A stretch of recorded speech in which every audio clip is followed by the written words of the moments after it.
Мысық өміріңізді ұзартады. Егер иесі олармен сенімді, дұрыс қарым-қатынас орната алса, онда мысық иесінің ауру жерлерін тауып, емдей алады.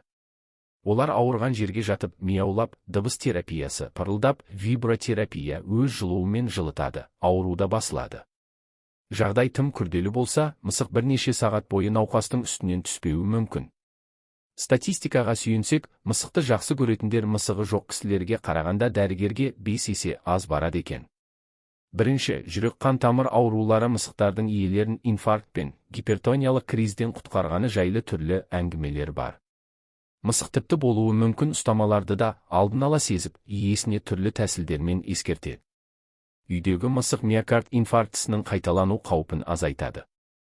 Жақында жүрек талмасын өткерген адам өзінің сүйікті мысығын бірнеше минут сипалағаннан кейін қан қысымы мен импульсті қалпына келеді. Екінші, асқазан ішек жолдарының аурулары мысықтарды сипалау ас қорыту үшін де пайдалы.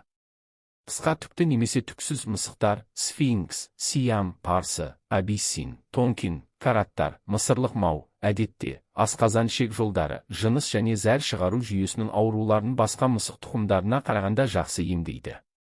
Үшінші, стресс және шаршаңқылық мысықтар шаршауды, стрессті басып, бас ауруын жеңілдетеді, қысымды төмендетеді және импульсті қалыпқа келтіреді деп жазады Ауырмаңыз газеті.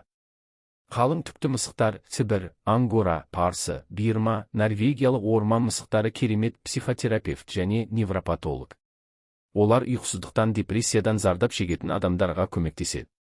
Қара мысықтар адамның теріс энергиясын басқа мысықтарға қарағанда 2 есе көп алады. Қызыл, жирен түсті мысықтар адамға өздері оң қуат береді, ал сұр көк мысықтар миыңызды тыныштандырады. Ал ақ түсті мысықтар барлық жағынан теңдесі жоқ емшілер. Төртінші, иммунитетті арттыру үшін егер сіз күн сайын 4-16 герц жиілікте орындалатын мысықтың пырылдауын тыңдасаңыз, бұл иммунитетке жақсы әсер етеді деп жазады Ауырмаңыз газеті. Ғалымдардың пікірінше, мысықтың пырылы ультрадыбысты емдеуге ұқсас, жаралардың жазылуын, сүйектердің өсуі мен қатаюын жылдамдатады. Парсы мысықтары буын аурулары мен остеохондроз белгілерін жеңілдетеді. Бесінші, өміріңізді ұзарту үшін геронтология институтының ғалымдары мысықтың өз асыраушыларының өміріне әсерін зерттей келе, өмір бойы үйде мысық ұстағандар мысығы жоқ адамдарға қарағанда орташа есеппен 10,3 жыл ұзақ өмір сүреді деген қорытындыға келді. Олардың қан қысымы жақсы және қандағы холестерин мөлшері төмен болып шыққан. Алтыншы, алтын ине салатын мысықтар ине терапевттері ретінде әрекет ете алады. Иесі мысықты көтергенде ол тырнақтарын босатады. Ал тырнақтары ине салу процесіндегідей рефлексогендік аймақтарды тітіркендіреді, оятады. Бұл емдеу әдісі халықтық медицинада бежелден қолданылып келеді.